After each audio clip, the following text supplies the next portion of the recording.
కుటుంబం ఆగండి, దానికి కూడా చెప్తా. 2,50,000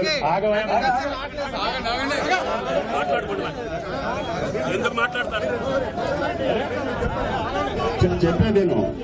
2 లక్షలు ఉంటే వేస్తా, నువ్వు 50,000 కట్టకపోతే నీకు రెగ్యులర్ కాదు, లోన్ రాదు.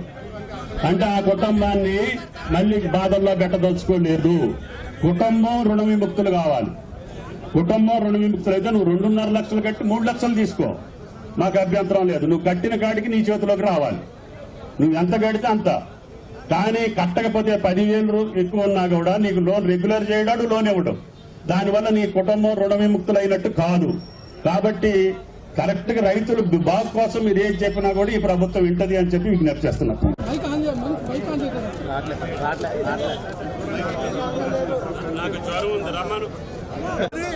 ఇవాళ ఖమ్మం జిల్లాలో కూడా ఇంకా అనేక మంది రైతులకి రుణమాఫీకి సంబంధించి 2 లక్షల రుణమాఫీ రాక ఇవాళ అనేక ఆందోళన చెందుతూ ఉన్నారు. దాన్ని ప్రభుత్వం దృష్టికి తీసుకొచ్చి